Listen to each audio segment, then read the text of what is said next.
dunia dan seisinya ini bagi Allah tak sama nilainya dengan sebelah sayap lalat. Barang siapa yang beramal untuk akhiratnya, Allah akan cukupkan baginya urusan dunia. Sayati zamanun 'alan nasi as-sabiru fihim qalqabit al-jamarah. Akan ada satu masa di akhir zaman yang berpegang teguh dengan agamanya seperti orang yang sedang memegang bara api.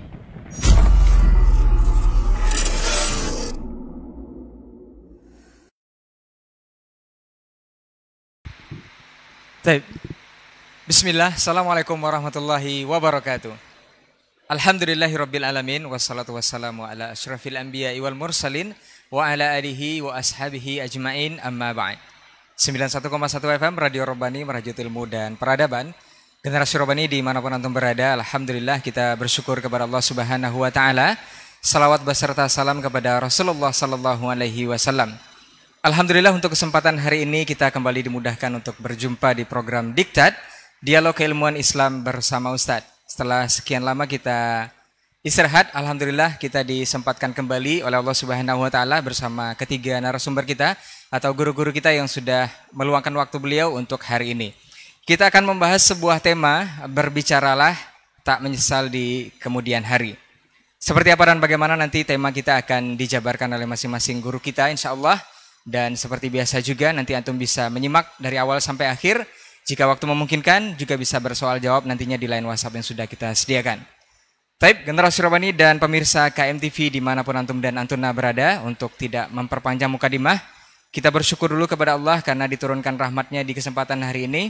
Allahumma shayban nafi'an, mudah-mudahan hujan yang turun ini adalah hujan yang bermanfaat. Kita sapa guru kita yang sudah hadir di studio. Ada guru kita Ustaz Dr. Dasman Yahya Ma'ali LCMA Hafizahullah Ta'ala. Assalamualaikum warahmatullahi wabarakatuh Ustaz. Kabar baik Ustaz? Ahlan Ustaz. Kemudian ada guru kita Ustaz Dr. Hidayatullah Ismail LCMA Hafizahullah Ta'ala. Assalamualaikum Ustaz. Sehat Ustaz ya? Alhamdulillah. Kemudian ada guru kita Ustaz Dr. Helmi Basri LCMA Hafizahullah Ta'ala. Assalamualaikum Ustaz. Kabar baik Ustaz? Alhamdulillah. Barakallahu fiqh. Taib, Generasi Robbani dan pemirsa KMTV, untuk tidak memperpanjang mukadimah, kita akan langsung saja kepada pembahasan. Seperti biasa untuk yang pertama kita minta kesediaan guru kita Ustaz Dr. Dasman Yahya Ma'ali LCMA Hafizahullah Ta'ala. Falyatafaddal maskur Ustaz. Naam.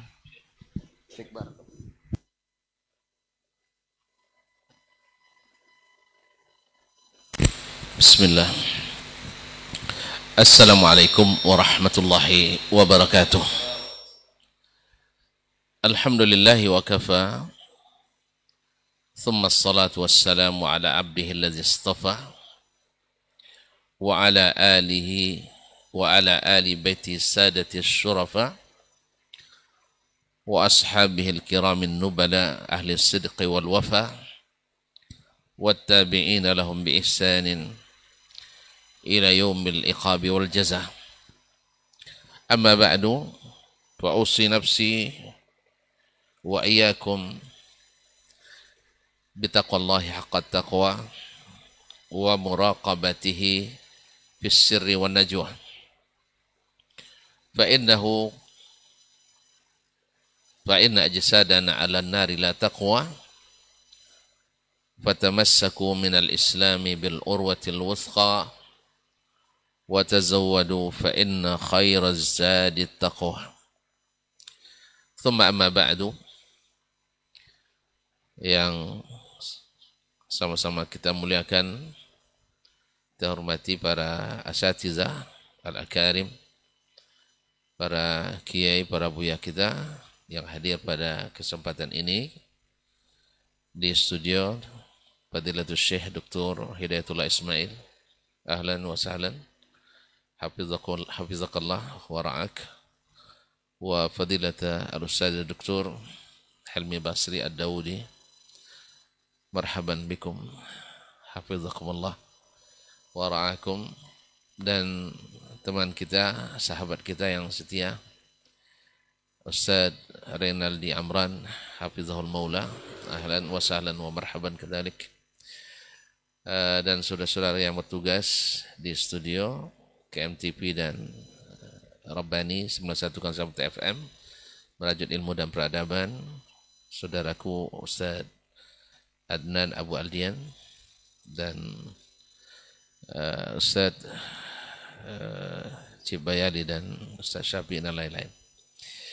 Dan juga para tuan guru, para ustadz, para kiai, para buya yang mendengarkan suara kami ini atau yang menyaksikan melalui media live streaming KMTV, Baba TV, Saudi TV, Payakumbuh Mengaji, Bangkina Mengaji dan lain-lainnya yang ikut merilai kegiatan ini. Mudah-mudahan Allah memberkahi acara ini. Memang sudah lama terputus, tapi asa tak pernah putus. Karena ada berbagai kendala teknis yang susah mengumpulkan antara tuan guru ini, karena jadwal perkuliahan, jadwal kegiatan yang tak pernah habis-habisnya. Oleh sebab itu kami mohon maaf kepada para pendengar di 91,1 FM ataupun para pemirsa di KMTV dan lainnya atas kehilangan atau menghilangnya kita dan waktu yang cukup lama ini. Kami merindukan sebenarnya saat-saat duduk seperti ini. Karena kenapa tidak, setidaknya kita bisa saling mengingatkan kepada Allah SWT dan Rasulnya SAW, mengingatkan, menambah iman kita, mengingatkan yang lupa, menegur yang salah, atau mengokohkan yang berada di jalur yang benar. Kepada Allah kita memohon, Allahumma arinal haqqa haqqa warzuqna ittiba'ah wa arinal batila batilan warzuqna ijtinabah. Allahumma ja'alna hudatan muhtadin wa la taj'alna dhallina wa la mudillin. Allahumma hdina wahdi bina. Allahumma inna nas'aluka ilman nafi'an wa amalan mutaqabbala wa rizqan tayyiba. Memulai pembicaraan ini, berbicaralah tak menyesal di kemudian hari. Nasihat Nabi SAW kepada Muaz ibn Jabal radhiyallahu anhu. Nasihat seorang guru kepada muridnya yang berpredikat a'lamun nasi bil halali wal haram. Nabi yang merekomendasikan yang paling tahu halal dan haram di antara sahabatnya adalah Muaz ibn Jabal. Apa nasihatnya? Kuffa anka hadha fa akhadha bilisani nafsi. Jadi ketika menyebutkan punca segala kebaikan itu yang membuat kita di akhirat bergembira tak menyesal adalah kuffa anka hadha. Tahan ini. Lalu Nabi SAW memegang lisannya. Muaz merasa heran. Anahnu a'innana lama akhazuna bima naqul ya Rasulullah. Apakah kami akan dihisab akibat apa yang kita katakan? Tidak amal saja yang dihisab. Kata Nabi SAW, thaqilatka ummuka ya Muaz. Ya, ini kalimat thaqilatka ummuka ya Muaz. Ibumu kehilangan dirimu. Ini adalah apa istilahnya tawajjuh. Adalah ucapan kasihan Nabi SAW. Ya Muaz, kamu tidak tahu ma yaqubun nas bin nari ala manakhirihim illa hasaidu alsinatihim. Kamu tidak tahu bahwa tidaklah manusia dicerburkan ke dalam neraka jahanam kecuali akibat hasil dari panen usaha, panen lisan mereka. Artinya hasil dosa-dosa yang diakibatkan oleh lisan mereka. Oleh sebab itu ikhwani kaum muslimin, kaum muslimat yang dirahmati Allah, benarlah ketika Umar bin Abdul Aziz, seorang khalifah yang adil, kita berharap dan kita mengira dan yakin beliau adalah salah satu dari 7 manusia yang dapat menaungan Allah di akhirat nanti di padang mahsyar. Imamun adil. Rajulun zakarallah khaliyan fawadat ainah. rajulun tasaddaqa, semuanya hampir ada pada beliau. Ma'asyal kiram dirahmati Allah.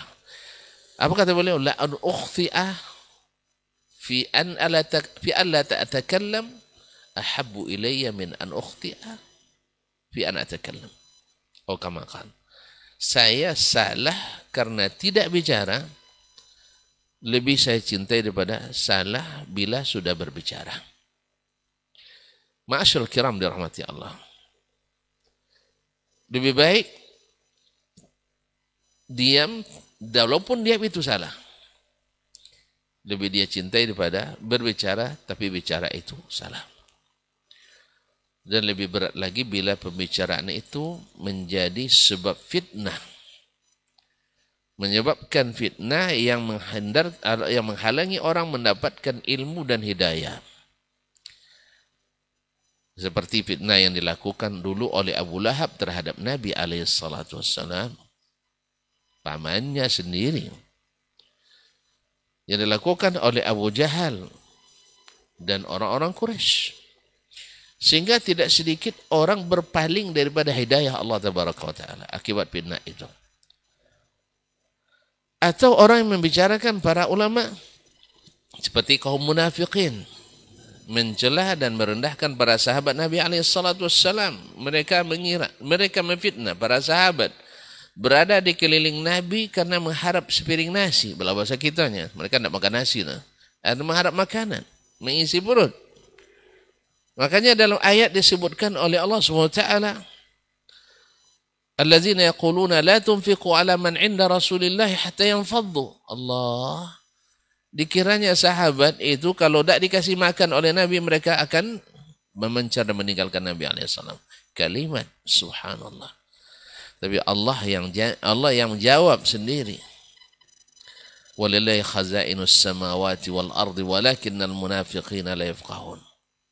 Allah yang memiliki khazain, perbendaan langit dan bumi, tapi orang munafik itu tak paham. Nah, silsilah rantaian fitnah-fitnah yang seperti ini terhadap para penyuruh kebaikan masih datang dari lisan-lisan orang yang tidak beruntung di dunia, tak beruntung di akhirat apalagi.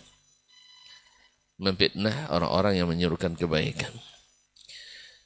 Saya menyaksikan sebuah video dari seorang dokter dari Mesir. Mungkin namanya boleh aja disebut lah Ustaz ya. Dr. Yusri Jabr. Ini seorang sufi gulu yang sangat membenci Syekhul Islam Ibnu Taimiyah rahimahullah. Beliau mengatakan yulaqibunahu bi Syekhul Islam.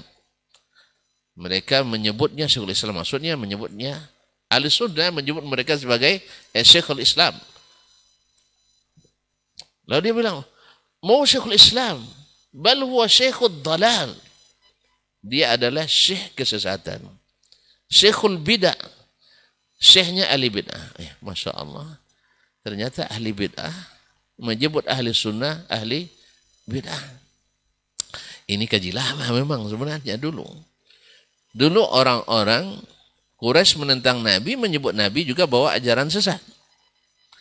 Dulu Ahmad bin Abi Du'ad memfatwakan, karena dia Mahkamah Agung, ditandatangani 70 mahkamah tinggi, Masya Allah, pimpinan mahkamah tinggi, mengatakan Imam Ahmad dhalun mudhillun ahlul bid'ah, ahli bid'ah.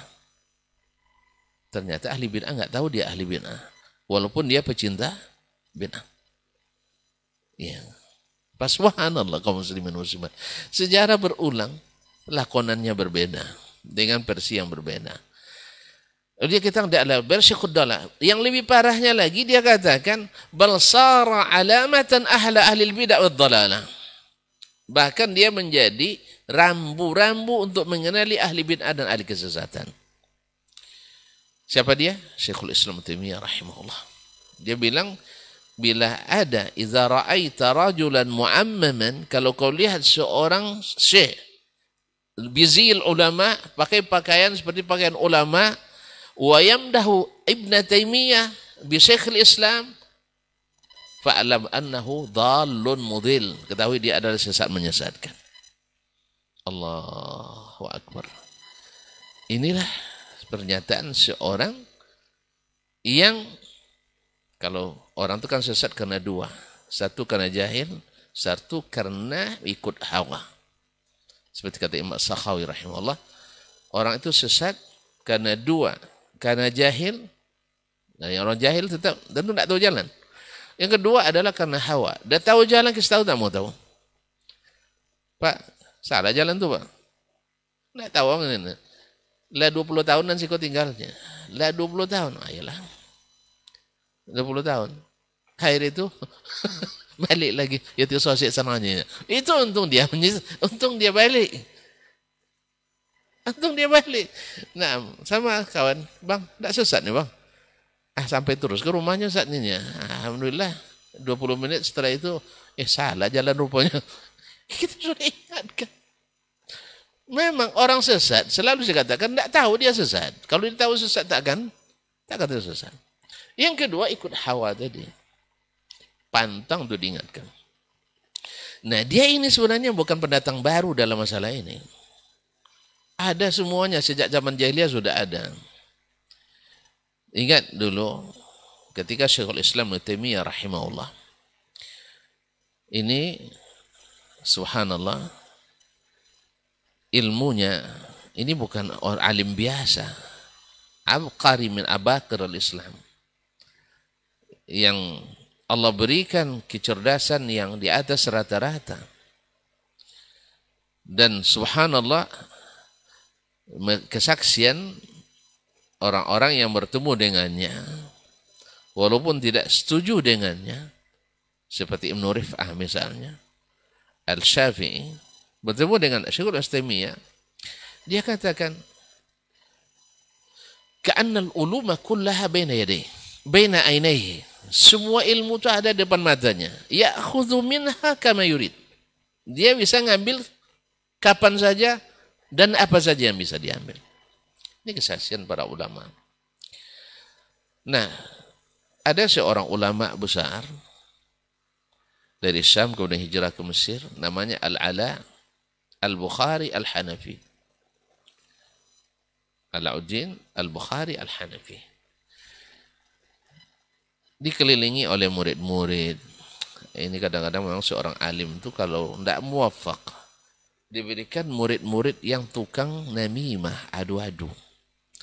Kalau tidak nengok syekhnya berbantahan, tidak nyaman. Ya. Jadi suka sekali nengok syekhnya berkelahi itu. Maka dia nukilah fatwa-fatwa Syekhul Islam Ibnu Taimiyah kepada syekhnya Al-Ala Al-Bukhari. Mulai dia sibuk dengan menulis rudud terhadap Ibnu Taimiyah. Awalnya baru hanya sekedar menyalahkan pendapat Ibnu Taimiyah. Tetapi semakin dia merudut, semakin melejit bintangnya. Syekhul Islam semakin cemerlang. Sampai-sampai dia kedengar Syekhul Islam oleh orang. Awalnya tidak begitu terkenal, semakin dikenali. Sama hari ini, banyak orang-orang yang membenci Syekh bin Baz Al-Albani rahimahullah. Lalu orang semakin penasaran. Ternyata yang membenci, yang merudut, tulisannya tentang hadis, tidak menggambarkan seorang ahli hadis. Justru lebih tepat disebut ahli hadas. Akhirnya orang baca terangan Syekh Ibnu Taimiyah, Syekh Al-Albani rahimahullah, nampak napas hadis di dalamnya. Ma'asyal kiram dirahmati Allah SWT. Nah, tidak berujung sampai di situ. Akhirnya dia membid'ahkan Ibnu Taimiyah. Dia tulis bos, Ibnu Taimiyah adalah seorang ahli bid'ah. Tidak habis juga, semakin melejit, semakin sakit hatinya, dia kafirkan Ibnu Taimiyah. Subhanallah. Subhanallah. Sampai-sampai kaum muslimin dan muslimat yang para pendengar, para pemirsa yang saya muliakan, sampai-sampai dia bukan hanya mengafirkan Ibnu Taimiyah, sampai mengafirkan siapapun yang memuji Ibnu Taimiyah dengan sebutan Syekhul Islam. La ilaha illallah, sampai begini seorang ulama, tapi karena hawa dia tidak bosan untuk menjatuhkan Karena dia menganggapnya sebagai rival. Padahal andainya seseorang seperti Syafi'i nafasnya, seperti Malik nafasnya, seperti Ahmad nafasnya, saling mengangkat, saling memuji, saling menasihati, dan mau dinasihati, tidak jatuh nama Ahmad ketika, tidak jatuh nama Syafi'i ketika katakan, ya Ahmad antum a'lamu bil hadithi minna, fa idza sahal hadithu fa akhbiruna. Ya Ahmad, kalian lebih paham hadis daripada kami. Tidak jatuh Syafi'i. Demikian pula ketika Imam Malik, ya, atau Syafi'i menolak pendapat Imam Malik. Malik tidak langsung menghukum Syafi'i, kamu murtad misalnya. Kamu tidak ikut pendapat saya, berarti ini murid yang murtad. Tidak. Apakah jatuh nama mereka? Alhamdulillah. Cemerlang semua nama-namanya.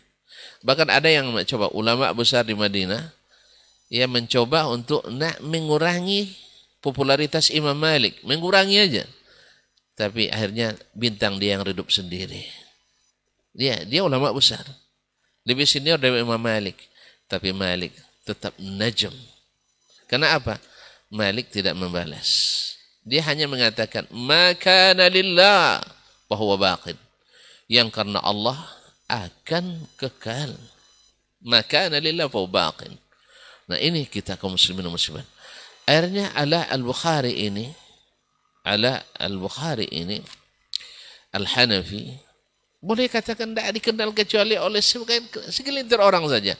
Tapi Ibnu Taimiyah rahimahullah, sampai kata Ibnu Hajar ketika memberikan sambutan atau takris pengantar kitab yang ditulis oleh seseorang nanti tentang pembelaan Syekhul Islam Taimiyah rahimahullah, dia sebutkan, inna Syekhul Islam Ibnu Taimiyah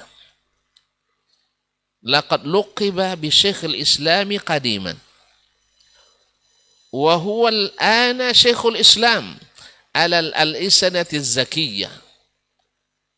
Dulu dia disebut di masanya Syekhul Islam. Walaupun Ibnu Hajar banyak tidak sepaham dengan Syekhul Islam Taimiyah, tapi ilmu tetap ilmu. Inilah bedanya ulama yang jujur memberikan komentar dengan ulama yang hasad. Lihat, Ibnu Hajar punya firasat. Hari ini Syekhul Islam diri lisan zakiyah, lisan-lisan yang bersih. Kalau lisan-lisan yang kotor tidak. Tapi lisan yang bersih tetap menyebutnya Syekhul Islam. Wa sawfa yabqa. Nah, ini kan mukjiz, karamah. Ya, karamah Ibnu Hajar, dia punya firasat. Wa sawfa yabqa Syekhul Islami ila yaumil qiyamati insyaallah. Dan dia akan tetap menjadi Syekhul Islam. Terjadi enggak? Ini firasat. Karena dia tahu orang ini jujur dalam berilmu, yang ini tidak. Syekhul Islam Taimiyah rahimahullah, yang membuat dia berani karena ikhlasnya pada Allah SWT.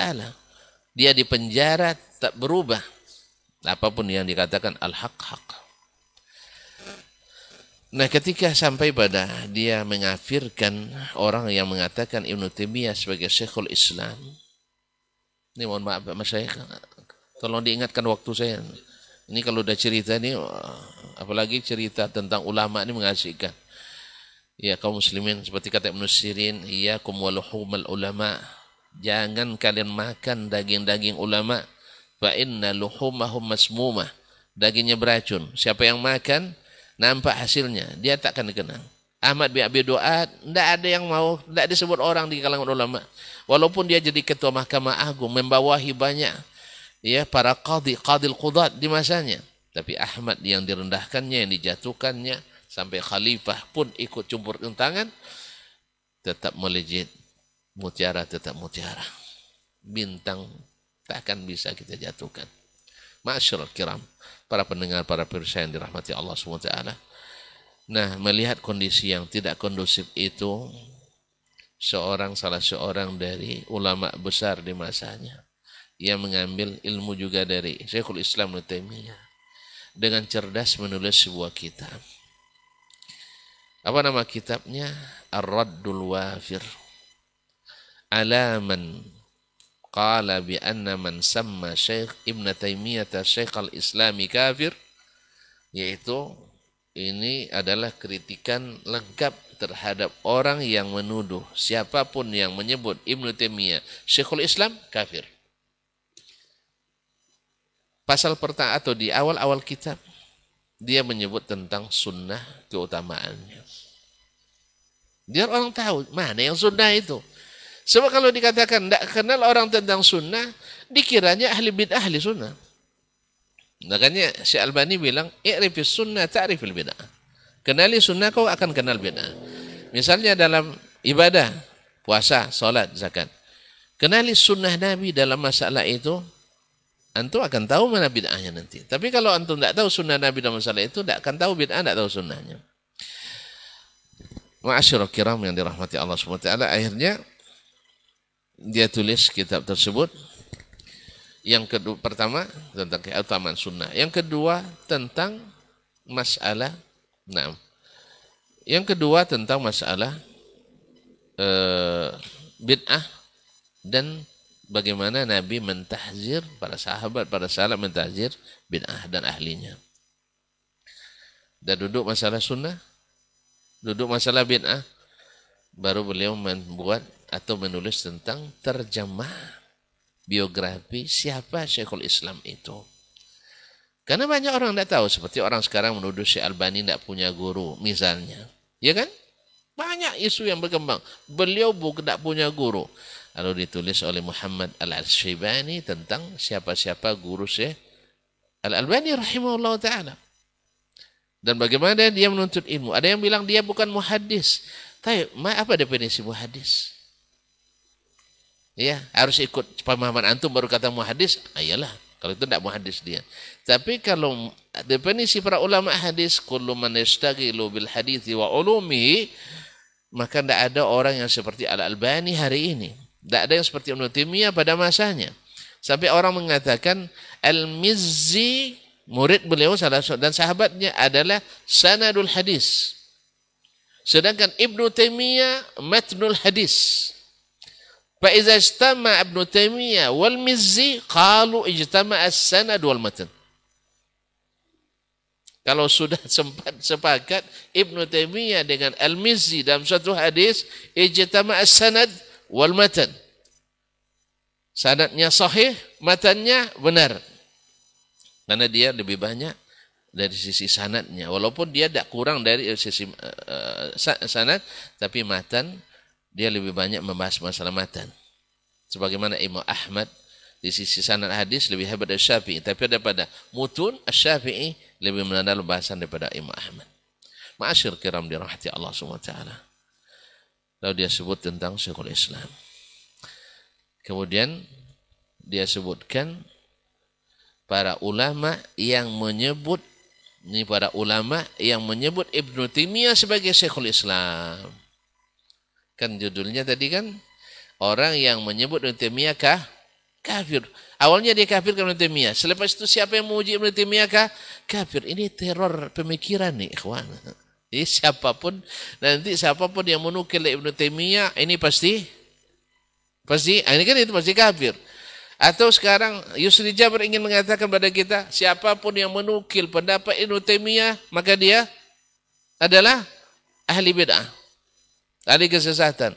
Sama dengan sekarang, siapapun yang membahas kitab usul salasah bahwa Wahabi dan seterusnya, siapa yang tamat Wahabi, ini teror. Inilah teror yang sesungguhnya. Orang diteror, bukan. Orang yang dilihat bukan di siapa menukilnya, tapi apa yang dinukilnya, apa yang dibawakannya, Al-Quran, hadis, pemahaman sahabat Nabi SAW. Tidak ada yang memberi cap siapapun yang menukil perkataan Ibnu Taimiyah sesat menyesatkan. Ya akhi. Akhirnya apa yang terjadi kaum muslimin dan muslimat dirahmati Allah? Sampai juga kitab ini ke tangan, sampai ke Mesir. Ini Mesir kebanyakan banyak apa masalah sini. Sampai ke Mesir ke tangan Ibnu Hajar rahimahullah. Ibnu Hajar qadhi Mesir. Dan rekomendasi atau takrib Ibnu Hajar ada ditulis atau dicetak bersama kitab Radul Wafir. Intinya beliau memuji Syekhul Islam Ibnu Taimiyah. Sekarang kita nanya kepada Dr. Yusri, berani tidak mengkafirkan Ibnu Taimiyah membid'ahkan Ibnu Hajar.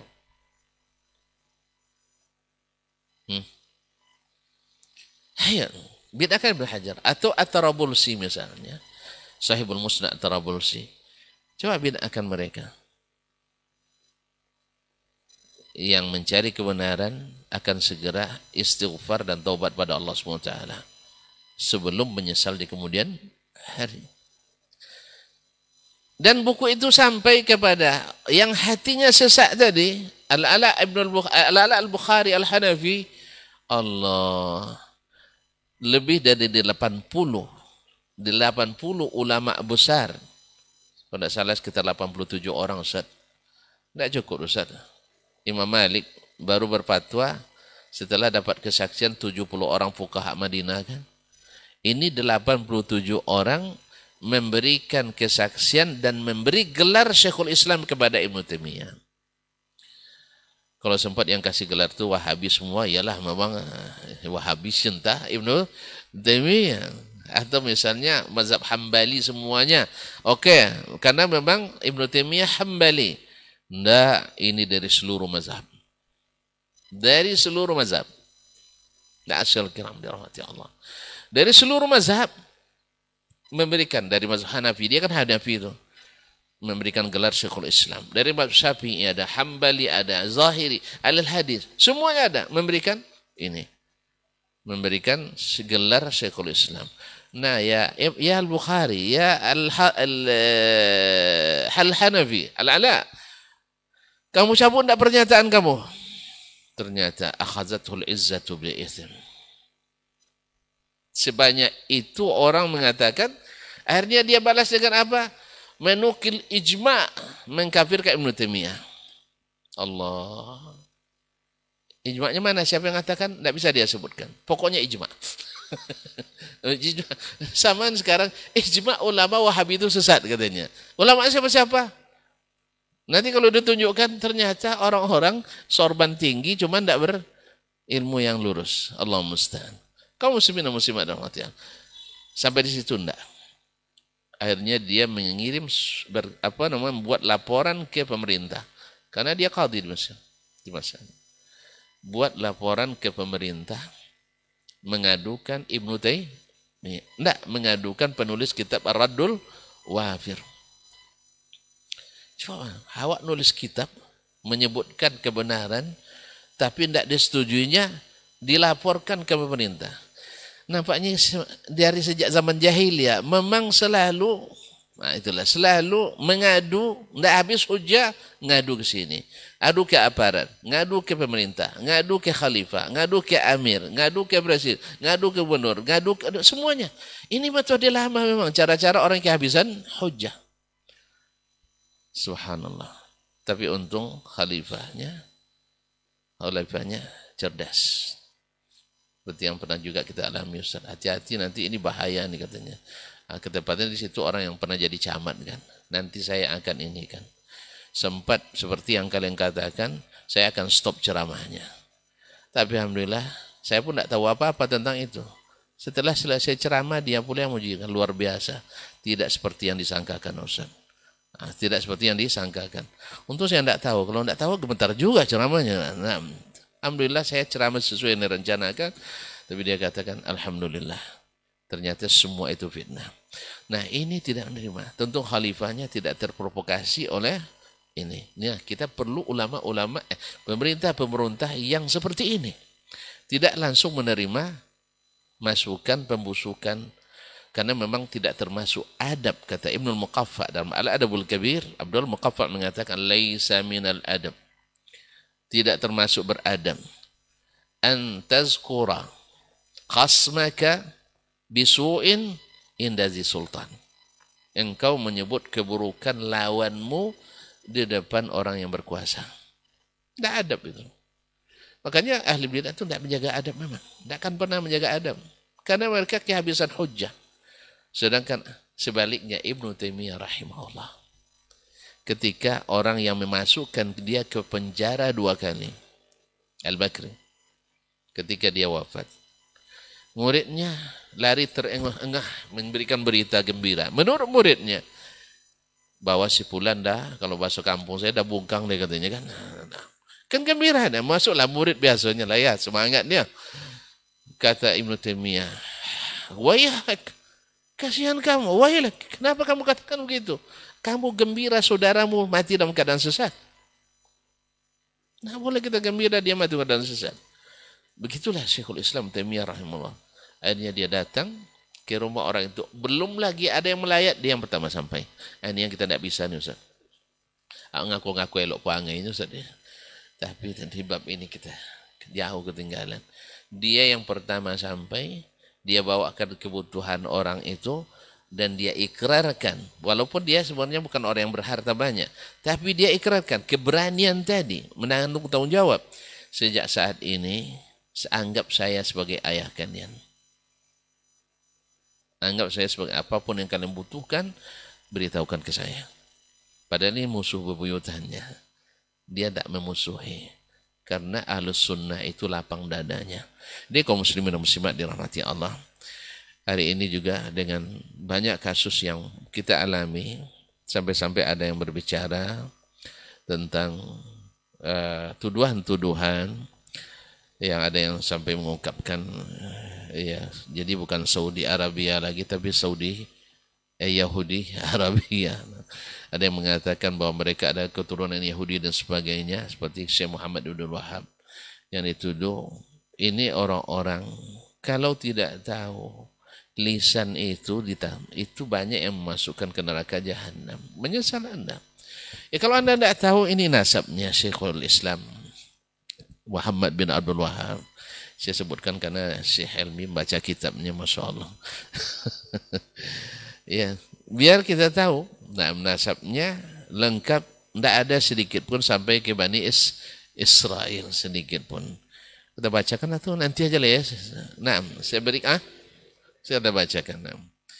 Beliau Syekh Muhammad bin Abdul Wahab Al-Mazlum Al-Muftara alaih adalah huwa Syekh Abul Hasan Muhammad bin Abdul Wahab Ibn Sulaiman Ibn Ali Ibn Muhammad Ibn Ahmad Ibn Rashid Ibn Buraid Ibn Muhammad Ibn Musharraf Ibn Umar Ibn Mi'tat Ibn Rais Ibn Zakhir Ibn Muhammad Ibn Alawi Ibn Wahib Ibn Qasim Ibn Musa Ibn Mas'ud Ibn Uqbah Ibn Syafi' Ibn Nahshal Ibn Shaddad Ibn Zuhair Ibn Shihab Ibn Rabi'ah Ibn Abi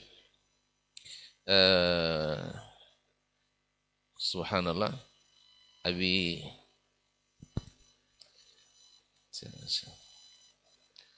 Ibn Malik Ibn Hanzalah Ibn Malik Ibn Zaid Ibn Tamim Ibn Tamim Ibn Mur Ibn Ad Ibn Tabikhah Ibn Ilyas Ibn Mudhar Ibn Nizar Ibn Ma'ad Ibn Adnan.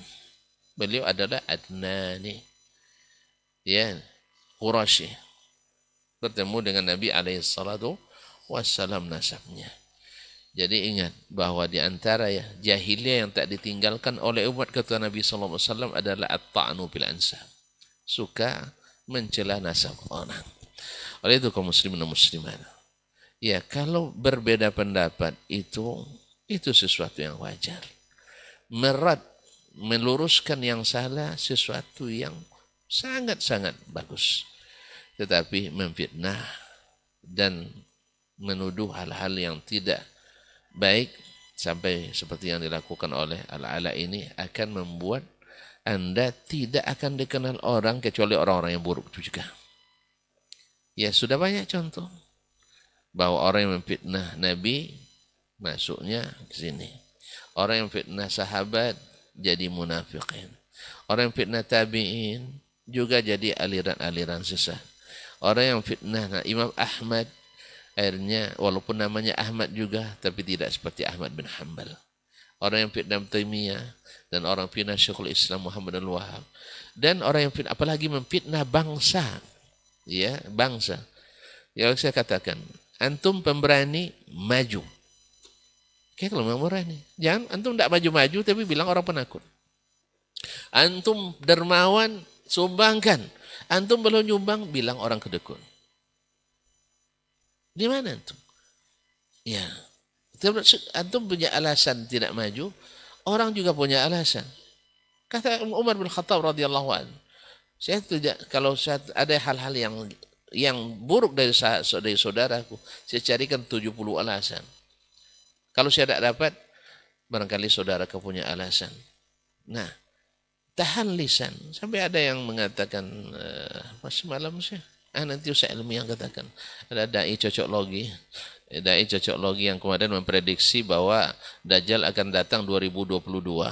Ya, dia ngomong 2019, 2022 Dajjal akan datang. Sekarang 23 sudah habis pula, belum juga datang. Ada lagi yang mengatakan bahwa dentuman keras di bulan Ramadan tahun lalu akan datang, tidak juga berdentum, bom pun tidak ada. Nah, jadi berbagai macam-macam ilmu cocok logi. Berhentilah bicara kecuali dengan ilmu kaum muslimin. Nabi SAW mengajarkan sahabat untuk diam bila tidak berilmu. Bila zaman fitnah, Nabi mengarang kita untuk banyak bicara. Ya, banyak bicara. Lebih baik antum duduk di rumah, baca Quran, baca hadis, beribadah, berdakwah dan sebagainya. Ini komentar-komentar yang menyudutkan dan membusukkan ini, antum akan telan nanti sampahnya di akhirat. Nasallallahu alaihi wasallam. Barangkali ini dari saya sekedar mukaddimah, walaupun lebih panjang daripada isinya. Insya Allah akan dilengkapi daging-dagingnya, buah-buahnya oleh dua tuan guru kita. Insya Allah waktu ada perpanjangan Ustaz ya. Ada injury time-nya, ada perpanjangan.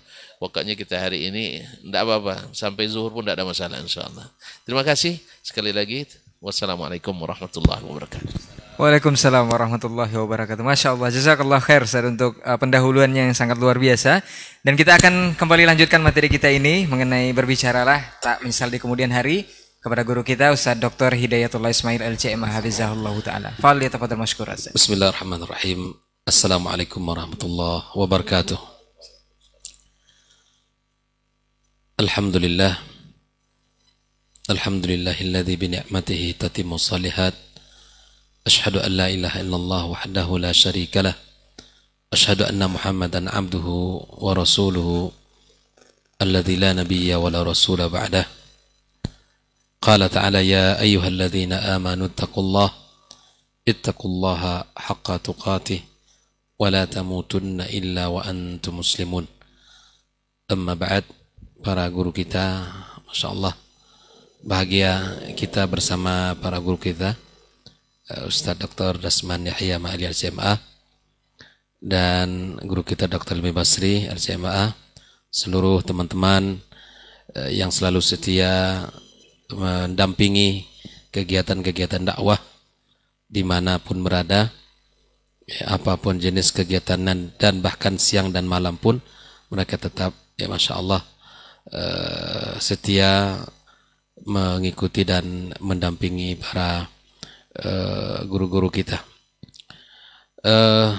Masya Allah, kalaulah diktat tadi bagian pertama sudah cukup, tidak perlu ditambah lagi. Karena kalau sudah penuh itu ditambah malah nggak jadi, tumpah dia kan. Yang seharusnya sudah dapat poin-poinnya, nanti kalau dikacau lagi jadi tak dapat. Tapi ini amanah yang diberikan, maka insya Allah kami akan berusaha untuk menyampaikan ya. Masya Allah tadi sudah banyak pelajaran tentang bagaimana kita harus menjaga lisan ya. Sehingga kita tidak menjadi orang yang panjang hisabnya di hari kiamat kelak. Salah seorang sahabat Nabi yang mulia bertanya kepada Rasulullah SAW, man najah ya, apa itu jalan keselamatan? Maka Nabi SAW mengatakan kepadanya, amsik alaika lisanak, tahan lisanmu, tahan lisanmu. Maka ikhwah fillah rahimakumullah, perkara lisan adalah perkara yang besar, perkara yang agung dalam syariat Islam, sehingga Nabi SAW banyak kita dapatkan di dalam catatan-catatan bahwa Nabi berpesan kepada umat, kepada pengikutnya untuk senantiasa memperhatikan lisan, untuk senantiasa memperhatikan lisan. Dengan berbagai redaksi hadis Nabi SAW, dengan berbagai kesempatan Nabi memberikan nasihat. Bahkan Nabi sampai mengatakan, "May yadman lima baina lihyaihi wa baina fakhidaihi atman lahul jannah." Yang menjamin ya lisannya, yang menjaga lisannya, yang menjaga kehormatannya, maka aku jaga baginya, aku jamin baginya surga. Sampai Nabi SAW menjamin bagi siapapun di antara ya umat beliau yang bisa menjaga lisannya, maka maka Nabi SAW berikan jaminan surga untuknya. Ikhwah fillah rahimakumullah, kita mendapatkan sebuah hadis Nabi SAW di mana kita adalah orang-orang beriman, di mana tidak akan masuk surga kecuali orang-orang beriman. Saya teringat dengan sebuah kisah di mana Rasulullah SAW saat ketika kota Mekah selesai ditaklukkan, kemudian Nabi SAW berpesan kepada para sahabat, kepada Ali dan kepada Abu Hurairah radhiyallahu taala anhu untuk menyampaikan pesan la yadkhulul jannata illal mu'min, bahwa tidak masuk surga kecuali orang beriman. Abu Hurairah yang mengatakan bahwa saya termasuk orang yang diutus untuk mensyiarkan kalimat ini, menyebarkan kalimat ini, hatta sahila sauti, sampai suara saya ya hilang, kata Abu Hurairah, bahwa mengatakan la yadkhulul jannata illal mu'min, tidak masuk surga kecuali orang beriman. Di hari-hari tasyrik Nabi SAW juga mengatakan untuk mensyiarkan bahwa tidak masuk surga kecuali orang beriman. Maka ikhwah fillah rahimakumullah, ini adalah kabar gembira dari baginda kita sallallahu alaihi wasallam. Ini sebuah kalimat yang membuat kita bahagia. Mudah-mudahan kita termasuk orang-orang yang selalu dalam keimanan dan mati dalam keimanan. Maka kemudian orang-orang beriman tentunya memiliki sifat-sifat, memiliki ciri-ciri yang harus dijaga. Ya. Orang muslim memiliki sifat, orang beriman memiliki sifat. Maka di antara ya semangat para sahabat bertanya kepada Nabi kita sallallahu alaihi wasallam, sampai Nabi ditanya, ayyul muslimin afdal, muslim yang mana yang baik itu? Nabi sallallahu alaihi wasallam mengatakan, huwa al-muslim man salimal muslimuna min lisanihi wa yadihi. Itu muslim yang mana orang lain, muslim lain terselamatkan dari lisannya, dari mulutnya. Kalau orang Indonesia sering mengatakan mulutmu harimaumu, bahaya sekali. Jangan menjadikan lisan kita ini akan menjadi berat bagi kita hisab nanti di hari kiamat kelak. Apalagi bicara terhadap para ulama, bicara tentang ahli ilmu yang kita rendahkan, yang kita caci maki, dan bahkan ada mengatakan bahwa seluruh fatwa-fatwa yang disebutkan oleh para ulama, misalnya di Arab Saudi, tidak ada satupun fatwa yang menguntungkan Palestina, seterusnya, ikhwah fillah. Ataupun sering mengatakan tentang merendahkan, misalnya mendapatkan satu hadis Nabi Shallallahu Alaihi Wasallam yang itu merupakan ciri-ciri orang khawarij, ya. Lalu kemudian hadis ini disampaikan ke depan, di hadapan orang-orang awam, dan disematkan kepada mereka yang disebut dengan as-salaf. Ya kawan, ini adalah sesuatu yang harus kita jaga dari lisan kita. Nabi SAW mengatakan, man kana yu'minu billah wal yaumil akhir falyakul khairan aw liyasmut. Inilah panduan kehidupan kita. Ini adalah panduan kehidupan kita. Kalau kita tidak tahu banyak dalam bab yang sudah banyak orang mewakili kita, apalagi dalam bab tertentu yang mereka lebih banyak pengalaman dan ilmu dari kita, sudah cukup. Tidak semua harus kita komentari, tidak semua harus kita Kita bicara karena mulutmu harimaumu. Apalagi gonjang-gancing Masya Allah tentang negara-negara Islam. Kenapa tidak ikut mengirim pasukan militer mereka? Kenapa hanya diplomasi-diplomasi? Dan kenapa hanya bantuan-bantuan? Yang dalam hal ini yang sering tertuduh itu negara Arab Saudi. Yang paling tertuju padanya. Kenapa Arab Saudi tidak mengirim militernya dan seterusnya? Wa fillah rahimakumullah. Ada bab-bab di mana kita bisa bicara, tapi kemudian ada bab di mana kita tidak ahlinya.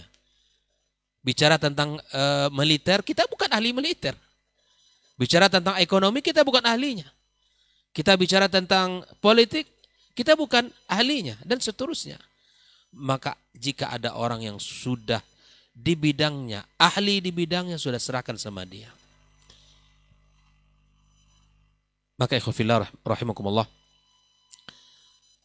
saya akan coba membawakan sebuah kisah dari kehidupan para salaf. Bagaimana mereka di dalam menjaga lisan. Ya. Kalau bicara fikih tentu boleh. Di saat Imam Ahmad Ibn Hanbal saat sakit, beliau kemudian sedikit mengeluarkan suara karena sakit yang ia derita. Lalu tiba-tiba sahabat beliau mengatakan, menasihati sahabatnya. Wahai Imam Ahmad, jangan-jangan kalimat ini pun akan Allah minta pertanggungjawaban kepada kita. Bayangkan, orang sakit, meraung atau merintih, bagaimana para salaf melihat jangan-jangan kalimat ini pun akan Allah minta pertanggungjawaban di hari kiamat kelak.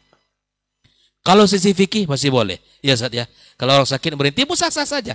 Tapi ada hikmah di sini bagaimana mereka bisa menjaga lisan, bisa bahkan itu saja tidak laku. Makanya anak beliau Abdullah memberikan testimoni bahwa setelah nasihat dari sahabatnya itu, Imam Ahmad separah apapun sakit yang ia derita, maka dia mencoba untuk diam.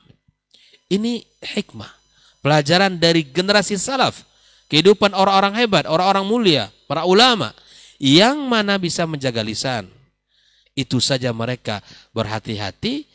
Nah, apalagi seperti yang diceritakan tadi oleh guru kita Dr. Dasman. Dan apalagi yang hari ini Masya Allah, ya semua orang bisa megang mic dan bisa bicara dan bisa merekam dimanapun dan kemudian memberikan komentar. Seakan-akan dia paling alim. Seakan-akan dia lah orang yang paling tahu semuanya sudah. Ikhwafillah rahimakumullah. Ana abdun faqir ilallah. Ya, belajar dan terus mengajak seluruh kita dan para asatizah untuk bijak, untuk hikmah, menyampaikan sesuatu, menyampaikan perkara-perkara yang jangan sampai itu akan ya membuat kita menderita di hari kiamat kelak, membuat kita sengsara oleh lisan kita, membuat kita ya hancur di dalam siksaan Allah Subhanahu wa taala. Kalau bicara tentang kehormatan seorang muslim, sepakat umat Islam ini. Kisah yang masyhur, ya, seorang wanita yang disakiti oleh tentara ya di batasan Persia sana. Dipanggilnya Mu'tasim. Dan seseorang yang mendengarkan ya pertolongan wanita lemah tadi dan dia tidak mampu untuk menolong wanita itu. Dengan kudanya dia pergi menuju Mu'tasim. Menyampaikan bahwa ada seorang wanita minta tolong menyebut nama kamu. Tanpa pikir panjang Mu'tasim langsung menyiapkan pasukan dan kemudian menyerang. Ini kalau kehormatan umat Islam. Dicela tidak ada tawar-menawar. Maka yakinlah ikhwafillah, masing-masing negara punya kebijakan, masing-masing para ulama di tempat negeri mereka punya pandangan. Maka mari kita berhati-hati di dalam memberikan penilaian kepada para ulama, memberikan penilaian kepada ya negara-negara mereka dan yang bukan negara kita, ya. Maka oleh karena itu ikhwafillah rahimakumullah, mari di dalam bab ini kita berhati-hati. Jangan mudah untuk menuduh ya orang-orang salafi itu begini, Lihatlah, mereka diam, tidak mau membantu Palestina. Ya khawafillah. Ini bukanlah perkataan yang bijak yang seharusnya dikeluarkan oleh seorang mukmin. Orang yang beriman itu apa kata Nabi SAW? La yu'minu ahadukum. Tidak sempurna iman seseorang dari kalian. Hatta yuhibba li akhi ma yuhibbu li nafsi. Kita semua berusaha untuk mempraktekkan hadis ini. Mana mungkin orang-orang yang beriman di hatinya penuh dengan keimanan, tidak peduli kepada saudaranya, tidak peduli kepada saudara-saudaranya. Mereka bagaimanapun adalah saudara kita yang di Palestina. Mereka wajib untuk kita bantu, wajib untuk kita tolong, baik dengan doa kita atau mungkin dengan harta kita. Adapun dengan fisik itu tergantung kepada kebijakan negara masing-masing untuk memberikan alur dan pemerintah, alur kemudian izin dan lain sebagainya. Maka kita sebagai orang yang beriman kepada Allah Azza wa Jalla, dengan musibah yang menimpa saudara kita di Palestina, kita doakan agar Allah Subhanahu wa taala berikan kemenangan. Allah hancurkan orang-orang Yahud, Allah binasakan mereka. Dan sikap yang paling baik adalah kita saling menghormati di dalam istiad-istiad para ulama yang ada di negara mereka atau yang ada di tempat lain misalnya. Maka oleh karena itu ikhwafillah, kita mari sekali lagi melihat kepada diri kita sejauh mana lisan kita ini melukai saudara kita. Jangan sampai, apalagi para ulama yang kita rendahkan, apalagi para orang-orang alim Rabbani yang kita cela dan kemudian kita hinakan. Maka Nabi SAW menyebutkan bahwa ini bab yang paling besar. Bahkan dagingnya para ulama itu seperti yang disampaikan adalah racun. Tidak boleh orang yang menghina para ulama maka kontan, karena Allah berikan kepada mereka karena Allah berikan kepada mereka pelajaran. Maka ikhwafillah rahmakumullah, mari sama-sama kita berusaha menjaga lisan agar ini tidak menjadi lubang neraka nanti di hari kiamat kelak, dan agar menjadi orang-orang yang selamat di dunia, selamat di akhirat, dan tidak membawa beban dosa yang banyak. Semoga orang-orang yang dihisab Allah dengan hisab yang ringan. Bahkan kita berharap kepada Allah Subhanahu wa taala kita masuk kepada surga dalam 70.000 golongan tanpa hisab dan diazab terlebih dahulu oleh Allah Subhanahu wa taala. Wallahu taala alam. Barangkali ini sebagai bagian musyarakah yang bisa saya sampaikan. Mudah-mudahan Allah Subhanahu wa taala berkahi. Allah jadikan kita termasuk orang-orang yang menjaga lisan, min husni islamil mar'i tarkuhu ma la ya'ni. Baiknya Islam seseorang di mana mampu meninggalkan sesuatu yang tidak bermanfaat bagi agamanya, bagi dirinya dan bagi dunianya. Cerdaslah kita menilai, cerdaslah kita bicara sehingga tidak menjadi penyebab buruk bagi kita di hari kiamat kelak. Wallahu taala alam. Wa sallallahu ala nabiyyina Muhammadin wa ala alihi wa sahbihi wasallam. Wa subhanakallahumma bihamdik asyhadu an la ilaha illa anta astaghfiruka wa atubu ilaik. Wassalamualaikum warahmatullahi wabarakatuh. Waalaikumsalam warahmatullahi wabarakatuh. Taib, barakallahu fikum, jazakumullah khairan untuk lanjutan materi kita di kesempatan hari ini. Dan berikutnya kita akan dengarkan kembali penyempurnaan dari guru kita Ustadz Dr. Helmi Basri LCMA Hafizahullah Ta'ala. Falyatafadhal maskur Ustaz. Bismillahirrahmanirrahim. Assalamualaikum warahmatullahi wabarakatuh. Alhamdulillahirabbil alamin wal aqibatu lil muttaqin wala udwana illa 'alal zalimin. Asyhadu an la ilaha illallah wahdahu la syarikalah wa asyhadu anna Muhammadan abduhu wa rasuluhu la nabiyya wa la rasula ba'da. Yang sama-sama kita muliakan guru-guru kita, Dr. Dasman, Dr. Hidayatullah. Semoga Allah selalu memberikan kesehatan dan menjaga mereka berdua. Saudara Ray yang selalu hadir, Saudara Adnan yang setia dengan alat-alatnya untuk menyiarkan kegiatan kita ini biar menyebar lebih luas. Pantas kita untuk bersyukur kepada Allah Subhanahu wa taala pada pagi ini bisa kembali melakukan atau melaksanakan acara diktat yang sudah cukup lama kita tidak hadir. Tapi alhamdulillah pagi ini dimudahkan oleh Allah Subhanahu wa taala. Mudah-mudahan tetap bisa memberikan manfaat dan selang-selingnya diktat mudah-mudahan tidak mengurangi semangat kita untuk tetap berbagi. Berselawat dan bersalam kita kepada Rasulullah sallallahu alaihi wasallam. Allahumma salli ala Muhammad wa ala ali Muhammad. Mudah-mudahan kita semakin mencintainya, mudah-mudahan kita selalu dimudahkan oleh Allah Subhanahu wa taala untuk membuktikan cinta kita kepada beliau, karena tidak ada satu ibadah pun yang bisa kita lakukan kecuali kalau Allah memang memberikan kemudahan dalam melaksanakannya. Mudah-mudahan di hari mahsyar insya Allah semua kita pantas dan layak untuk mendapatkan syafaat dari beliau. Amin, amin ya rabbal alamin. Baik, ikhwati fillah, para pendengar, para pemirsa, dimanapun berada, pagi ini kita mengangkat sebuah tema yang sangat urgen untuk kita bahas. Tujuan kita tentu saja hanyalah untuk mengingatkan kita bersama, menyadarkan kita bersama, agar kita tidak bermudah-mudah di dalam mengucapkan sesuatu yang terkadang pada akhirnya kita menyesali apa yang telah dikatakan. Karena memang Rasul pun berpesan seperti yang dikatakan oleh guru kita tadi, la tatakallam bikalamin ta'taziru minhu gadan. Itu saya kama qala Rasulullah sallallahu alaihi wasallam. Janganlah kamu mengucapkan sebuah kata, ungkapan yang pada akhirnya nanti kamu meminta maaf. Iya, kalau kita sanggup untuk minta maaf, tapi kalau tidak, berarti itu akan menjadi kesalahan yang menyebar, dan selagi dia menyebar, maka yang mengucapkan akan mendapatkan dosanya.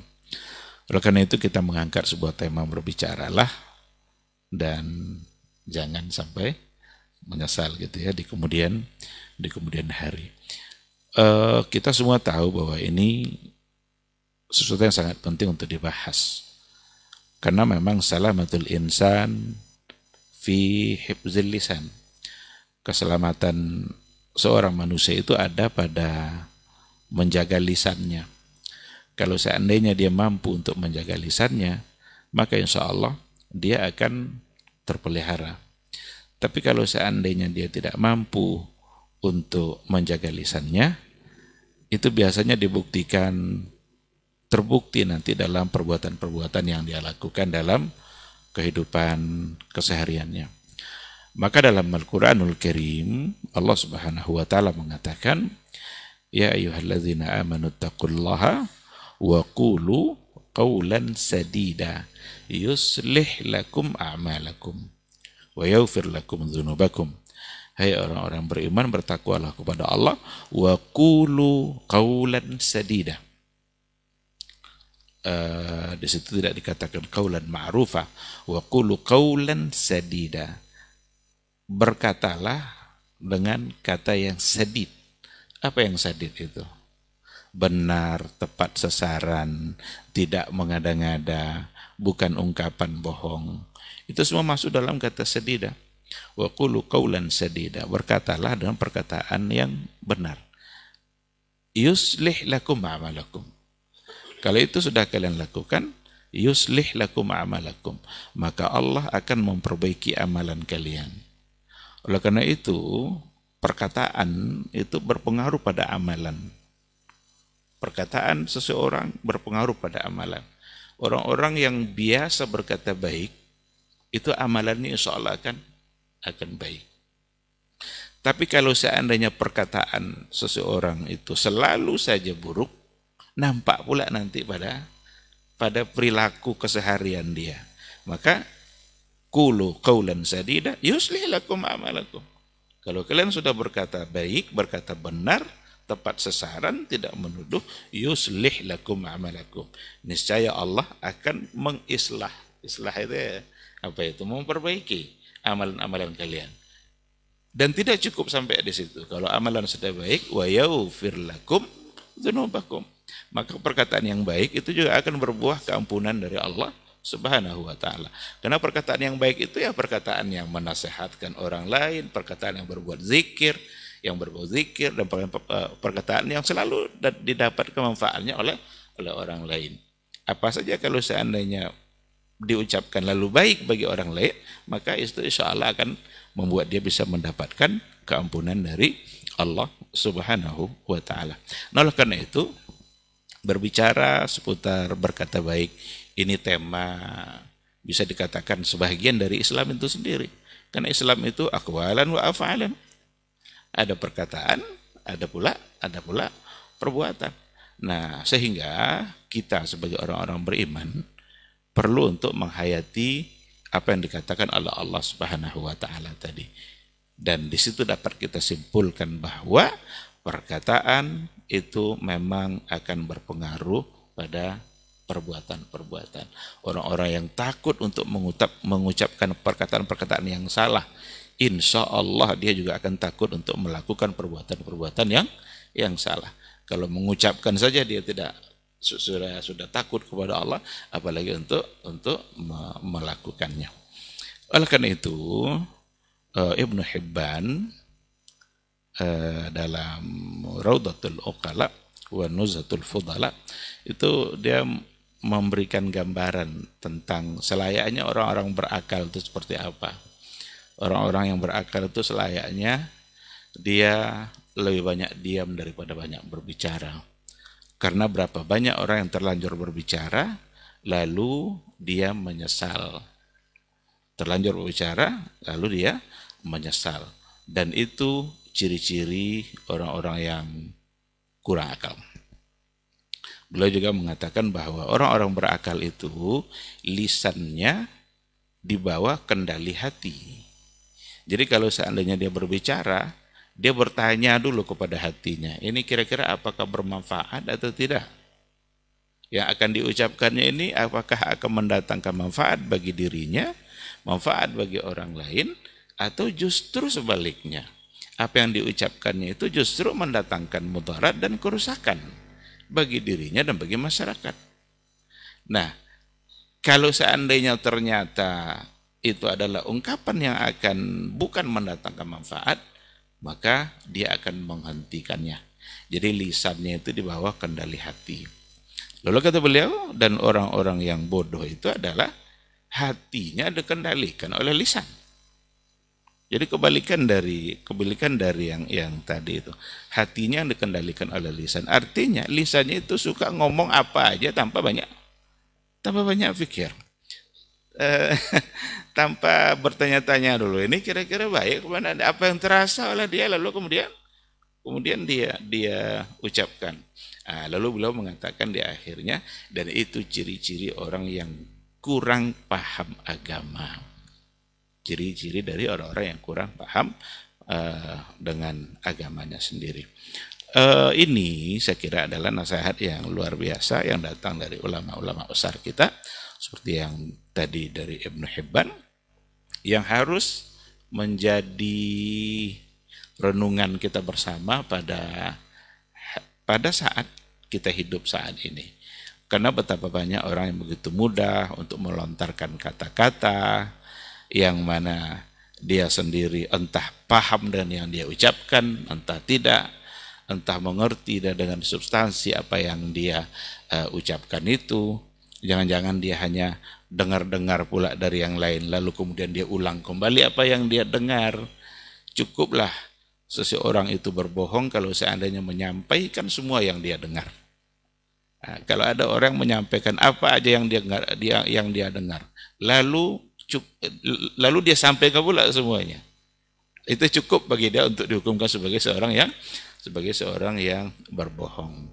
Faktanya banyak sekali. Saya kira tadi contoh-contoh sudah disampaikan apa yang terjadi, yang dialami oleh dunia hari ini, fitnah-fitnah yang terjadi di masyarakat dunia pada hari ini, seperti yang ada di Palestina dan lain-lain sebagainya.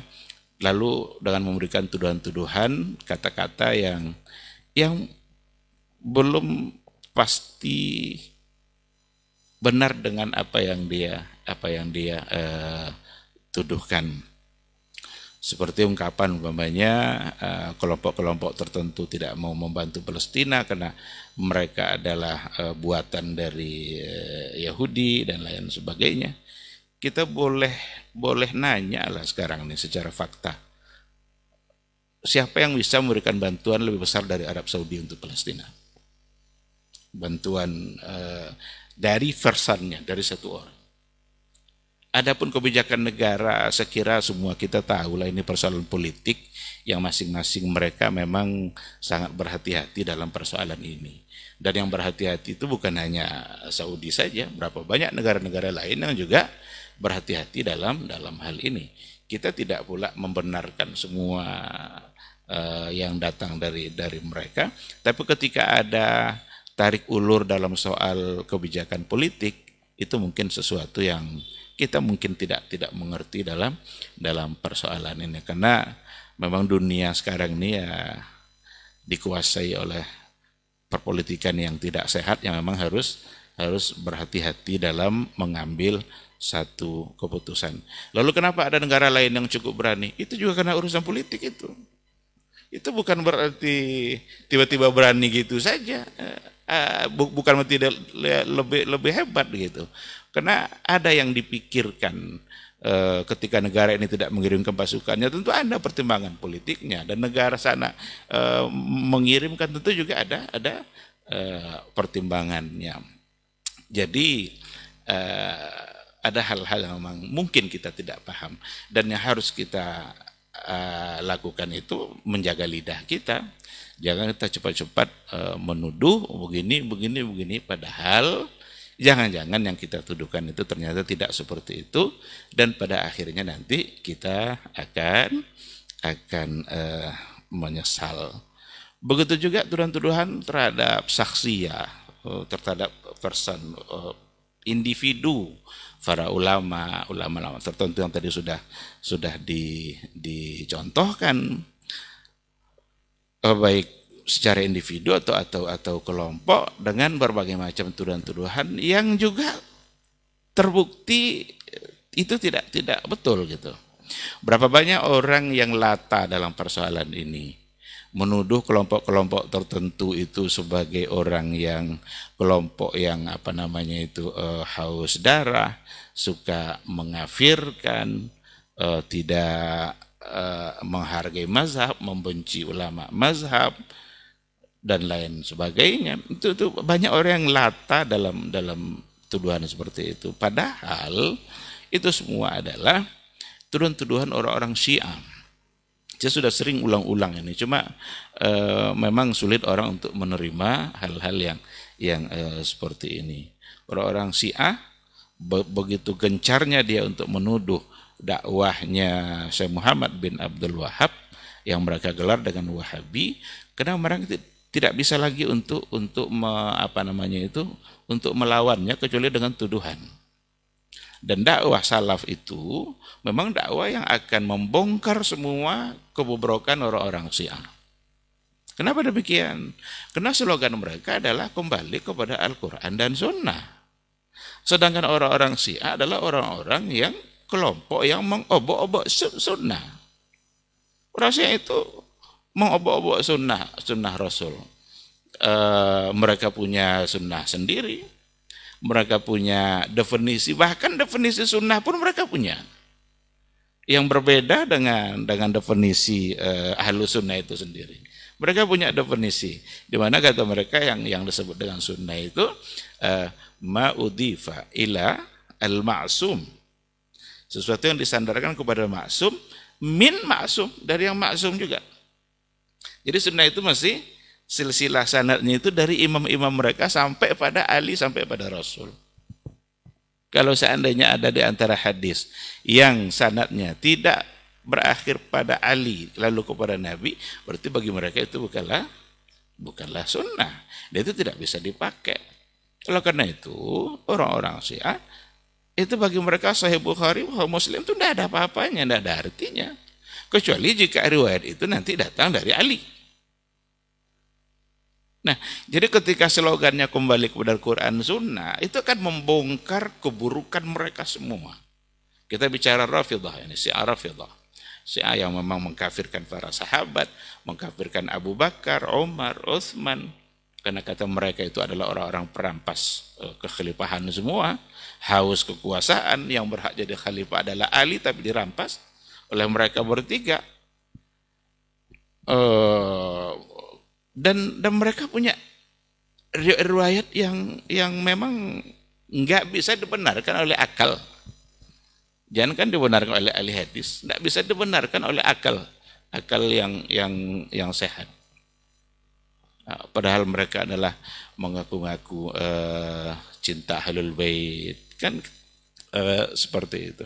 Nah, dikarenakan oleh slogannya dakwah salaf itu membongkar keburukan mereka, karena harus kembali kepada sunnah, padahal mereka mengobok-obok sunnah, maka disitulah mereka melontarkan berbagai macam bentuk tuduhan.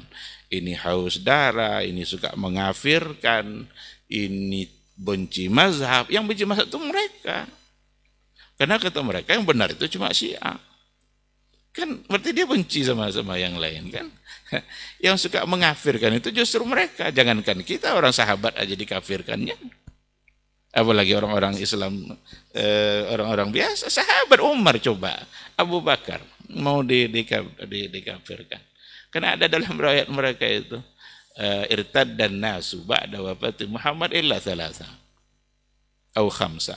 Murtad setelah wafatnya Nabi itu semua sahabat kecuali 3 atau 5 saja. Miqdad, Ammar bin Yasir, Abu Zar al-Ghifari. Yang lain irtaddan nas, manusia murtad. Kalau sudah seperti itu, lalu siapa sebenarnya yang suka mengafirkan? Jadi tuduhan-tuduhan tadi itu, ini lisan harus berhati-hati. Berapa banyak sekarang itu orang-orang, bahkan mereka juga bagian dari kafilah dai, dia ikut berdakwah, cuma karena dia benci juga sama dakwah-dakwah salaf yang selama ini dia mendengarkan tuduhan-tuduhan, dia ikut pula untuk menuduh. Cuma sayangnya mereka itu latah dalam menuduh karena mereka mengulang-ulang tuduhan yang dilakukan oleh orang-orang Syiah. Padahal itu semua sangat tidak terbukti. Kalau seandainya memang dakwah salaf itu suka mengafirkan, siapa orang yang sudah dikafirkan? Sudah berapa orang kira-kira yang sudah masuk dalam kategori kafir gitu kan? Benci mazhab. Siapa yang membenci mazhab? Justru dakwah salaf adalah dakwah yang menghargai semua mazhab, karena mereka bisa berada dalam mazhab mana saja asalkan itu yang mendekati kepada kebenaran, asalkan itu yang memang punya alasan dan dalil yang lebih kuat. Oleh karena itu, ikhwati fillah, para pemirsa yang dimuliakan Allah, mari kita jaga lisan kita. Saya ingin menganalogikan lisan ini dengan tulisan. Karena ada dalam kaidah fikih bunyinya begini, al-kitabatu kal khitabah. Al-kitabatu kal khitabah. Tulisan itu sama dengan lisan. Jadi apa yang kita tulis itu sebenarnya sama dengan lisan. Itu kaidah fikih. Kalau umpamanya kita masuk ke satu tempat, ada tertulis di situ, kawasan wajib pakai busana Islami. Itu tulisan. Tulisan itu sama artinya dengan ada di situ orang yang tegak sambil ngomong, kalian wajib pakai. Itu. Jadi al-kitabah kal khitabah. Apa yang ingin saya analogikan? Bahwa ketika kita bicara jaga lisan, maka sama ajakan itu untuk jaga tulisan. Karena sekarang betapa mudah orang menulis di media sosial, di grup-grup WA-nya, atau di lembaran-lembaran Facebooknya, dia menulis sesuatu, dan itu sama dengan ucapan dia. Yang ternyata yang ditulisnya itu adalah sesuatu yang juga berupa tuduhan-tuduhan. Dan sama artinya itu dengan dia mengucapkan itu. Seperti yang tadi itu juga menuduh ulama ini begini, menuduh kelompok ini begini, menuduh sepulan begini, menuduh begini. Atau mengomentari sesuatu.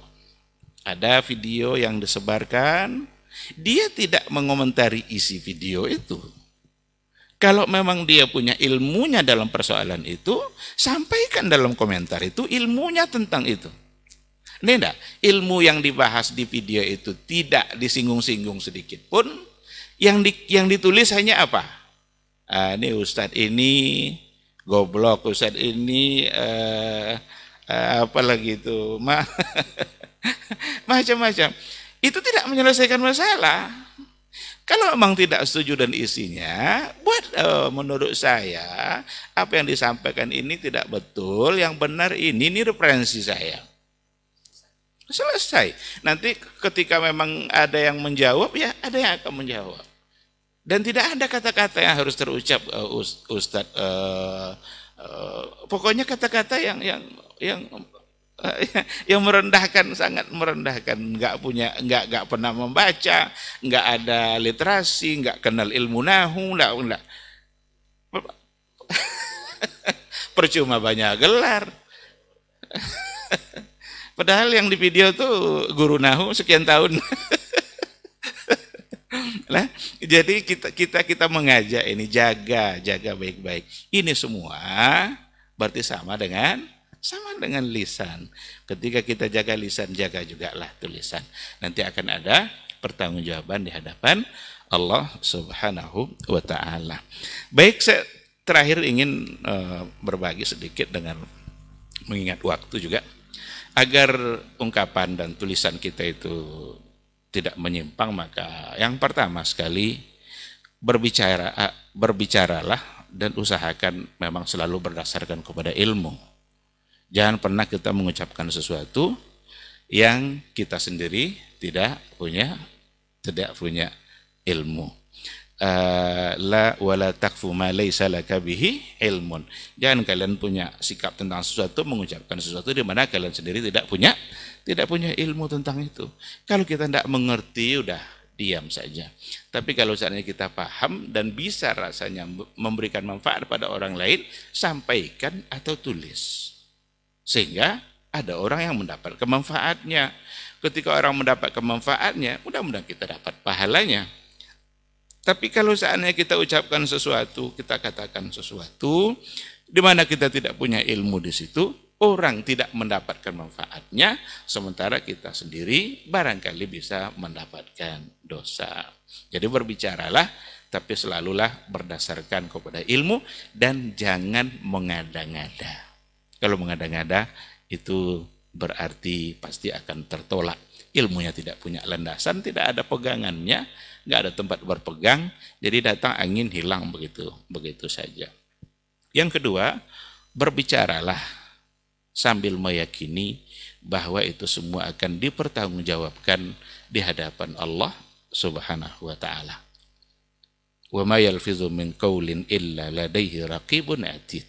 Tidak ada satu lafaz pun yang kita ucapkan kecuali nanti ada yang akan mencatatnya. Ada raqib, ada atid, ada yang baik dicatat oleh malaikat, ada yang perbuatan buruk yang dan perkataan buruk yang juga akan dicatat pula oleh malaikat yang bertugas untuk itu. Dan yang ketiga, berbicaralah sambil takut kepada Allah Subhanahu wa taala. Berbicaralah, tapi kita dalam keadaan bertakwa kepada Allah. Maka ayat yang saya baca di awal tadi, ya ayyuhallazina amanu taqullah. Hai orang-orang beriman, bertakwalah kepada Allah. Wa qulu qawlan sadida, dan berkatalah dengan perkataan yang benar. Sebelum perintah berkata benar, diawali dulu dengan ittaqullah.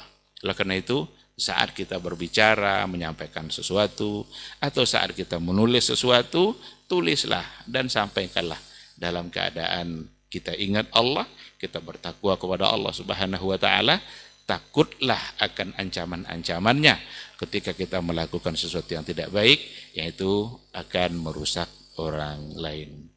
Tapi berharaplah akan kebaikan-kebaikan dari Allah ketika yang kita lakukan dan kita ucapkan itu ternyata memang akan memberikan manfaat bagi orang lain. Saya kira ini mungkin yang bisa saya sampaikan sebagai tambahan. Mudah-mudahan bermanfaat insyaAllah. Terima kasih. Subhanakallahumma bihamdika asyhadu an la ilaha illa anta astaghfiruka wa atubu ilaik. Wassalamualaikum warahmatullahi wabarakatuh.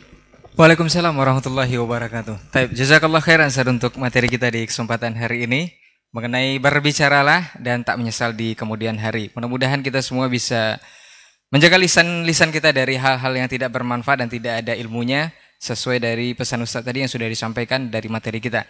Taib, sebelum kita tutup diktat kita di kesempatan hari ini, ada beberapa pertanyaan yang sudah masuk. Kita akan coba bacakan dan insya Allah nanti akan dijawab oleh guru-guru kita.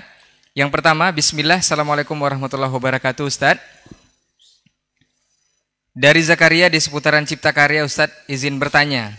Ustadz, terkait dengan tema menjaga lisan kita, bagaimana dengan fitnah Palestina yang terjadi hari ini Ustadz? Banyak simpang siur berita, bahkan para da'i pun ikut nimbrung tanpa ilmu tentang konflik yang terjadi di lapangan. Ada Ustadz yang seolah mengajak dari penyampaiannya untuk tidak memberikan donasi dan bantuan ke Palestina, karena akan jadi keuntungan sebagian pihak. Kemudian video penderitaan yang beredar pun perlu diteliti lagi, karena bisa jadi itu bukan real video saat ini.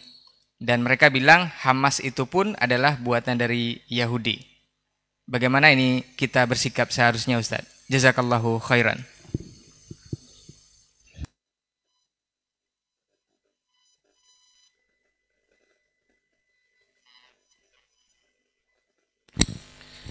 Bismillah wassalatu wassalamu ala rasulillah wa ala alihi wa sahbihi wa man walah wa ba'du. Terkait dengan apa yang terjadi, pertama, tidak semua orang memahami. Walaupun kejadian ada di depan mata, tapi tidak semua orang bisa memahami apa yang sebenarnya. Itu yang pertama. Disinilah pentingnya kita bersama para ulama. Karena khususnya dalam masalah fitnah, perselisihan pendapat, orang yang tidak berilmu nanti setelah terjadi baru oh iya ya. Tapi orang Rabbani enggak. Mereka melihat bukan hanya sesuatu yang di depan ini mesti begini, tidak. Kita belajar dari Nabi SAW. Di saat atau banyak dalam kejadian, misalnya di saat di Mekah, didesak oleh para sahabat, ayo kita angkat senjata berjihad. Nabi bilang, lam nu'zan, kita belum diizinkan. Karena dipahami oleh para ulama, kenapa Nabi tidak berperang di waktu di Mekah? Karena andainya Nabi kalah, walaupun Allah akan membantu, Allah akan membantu nabinya dan orang-orang beriman, orang bertakwa, wal aqibatu lit taqwa. Tapi apakah di Mekah mesti terjadi bantuan itu? Kan tidak mesti. Maka Nabi SAW tidak izinkan. Karena belum ada izin dari Allah Subhanahu wa taala. Itu yang pertama. Allah memang berjanji membantu, tapi apakah membantu di saat itu? Kita tidak tahu. Sekarang kita perjuangkan agama Allah. Allah akan bantu. Apakah setiap kita berjuang hari ini turun bantuan Allah? Tidak pasti. Ini kan banyak pelajaran, ikhwan, kaum muslimin dan muslimat yang rahmati Allah. Ketika Nabi Musa, Nabi Harun tidak tahan lagi dengan intimidasi, penyiksaan oleh Fir'aun dan bala tentaranya. Mereka berdoa supaya musuh mereka dihancurkan. Allah jawab, qad ujibat da'watukuma. Doa kalian sudah dijawab. Subhanallah. Berapa lama? 50 tahun baru. 50 tahun baru dilaksanakan janji itu. Karena Allah lebih tahu kaum muslimin saat yang tepat, waktu yang tepat, di mana tempat dan orang yang akan diberikannya kemenangan itu. Kan sudah kita katakan juga dulu, ya, ketika Baitul Maqdis direbut oleh orang salib, 90 tahun tidak dikumandangkan azan di sana. Berapa sedihnya kaum muslimin. Ketika Makkah direbut oleh Syiah Qaramidhah, 20 tahun orang tidak haji ke Makkah dan tidak ziarah ke Madinah. Syiah Qaramitah. Nah, bahkan dia menantang Allah SWT. Aina tayrul ababil? Mana burung ababil yang dulu maju ke Abraha? Sekarang kami cabut dari Ka'bah, Hajar Aswad. Allah tidak menerima tantangan orang kafir menurut kehendak orang kafir. Tapi Allah menentukan kapan kehancuran itu akan diberikan untuk mereka. Bukankah Fir'aun membangun piramida? La'alli attali'u ila ilahi Musa wa inni la'adhunnu kadhiba. Ya, bukan selesai piramida enggak ketemu langsung Allah buktikan bahwa enggak. Semuanya berjalan menurut takdir Allah Subhanahu wa taala. Oleh sebab itu, berbicara harus bersama para ulama. Kalau enggak, diam. Para komentator, para analis, ya, para wartawan atau reporter, mereka melapor kejadian, tapi paham belum tentu. Ya, pengamat hanya mengamati, menghubungkan ini dengan itu. Seperti itu adanya, belum pasti. Saya masih ingat kaum muslimin dulu ulama-ulama Islam ketika Khomeini pulang dari perang asingan dari Perancis tahun 1973 Ustaz ya. 71 atau 73. Sekitar itu di awal 70-an. Woi, semua bersemangat kebangkitan Islam. Oh, ternyata dia musuh Islam. Makanya para ulama dulu sampai terbentuk di Mesir persatuan ulama atau istilahnya Jamat Takrib Baina Sunnati wa Syiah. Alhamdulillah ulama-ulama di Arab Saudi menolak. Karena mereka paham. Tidak mungkin menyatukan orang yang mengafirkan sahabat dengan yang mengatakan, kita yang mengatakan bahwa sahabat adalah generasi terbaik. Tidak mungkin berduduk bersama dengan orang yang mengatakan Quran tidak lengkap dengan kita yang meyakini Quran terjaga utuh. Tidak mungkin kita bersama mereka. Orang yang katakan Abu Bakar dan Umar dan Khulafa Ar-Arba'ah yang terbaik, mereka katakan itu adalah manusia terburuk dan terjorok. Nauzubillah. Istri-istri Nabi orang terbaik. Para ulama dunia pada umumnya menerima panggilan itu karena mereka, kita ini lebih merasa menang, merasa kuat. Bukan pada hakikat kemenangan dan hakikat kekuatan. Itu masalahnya. Sekarang kita merasa kuat. Seperti Umar dulu di Mekah merasa kuat. Ayo kita berjuang. Nabi enggak. Kita baru merasa kuat. Sama sekarang kita hari ini. Di masjid ramai yang ikut mengajian. Kita beli akbar banyak yang mengajian. Insya Allah kita menang. Ikut jadi calon anggota dewan. Enggak masuk. Baru kita merasa hebat kaum muslimin. Kita sudah merasa banyak kaum muslimin yang akan membantu. Ketika turun ke lapangan. Sanggup tidak kita katakan bahwa kita tidak akan berkhianat di perjalanan? Tahun 67, hampir kemenangan didapat. Coba bayangkan, negara dari negara Timur Tengah berkhianat. Mesir menarik pasukannya. Akhirnya, kalau sudah satu rantai, mata rantai putus, lainnya akan berguguran. Jadi tidak seperti kata Dr. Ahmad tadi, banyak hal yang kita tidak. Makanya, jangan berbicara atau lebih baik tidak bicara. Antum lihat, silakan lihat. Oh, saya tidak paham ini. Oh, paham saya begini. Paham antum belum tentu. Walaupun yang hadir di lapangan belum tentu lebih paham daripada yang tidak hadir. Itu yang pertama. Jadi, kembali ke masalah tadi. Jangan berkata tanpa ilmu. Yang kedua, lebih baik salah diam daripada salah berbicara. Yang ketiga, bicaralah sesuai dengan dalil, dengan fakta. Jangan ditambah-tambah, karena analisa belum tentu benar. Analisa belum tentu benar. Makanya manhaj sahabat ketika berbeda pendapat, mereka lebih banyak diam. Terjadi fitnah antara Ali dan Muawiyah, dari 35.000 orang terlibat hanya 35 orang saja. Selebihnya menahan diri. Apa sebab ini fitnah? Dan sekarang simpang siur, seorang menyikapi, atau jangan ikut pula bersimpang-simpang. Iya. Hindari itu semua.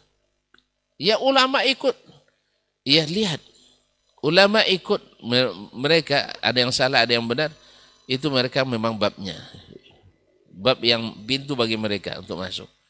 Tapi sebagian besar juga ulama bukan ulama kadang-kadang, hanya karena diulamakan. Iya, karena sudah pandai baca Quran dianggap sebagai ulama. Padahal mereka dari sisi amalannya juga belum sampai kepada innama yakhshallaha min ibadihil ulama. Nas, lalu ada yang mengatakan ini perjuangan, ada yang melemahkan, bahkan menganggap tidak jihad. Antum belum merasakan rumah antum diserang rudal. Antum belum melihat anak-anak antum darahnya mengalir tumpah. Belum melihat bagaimana tulang-tulang berserakan.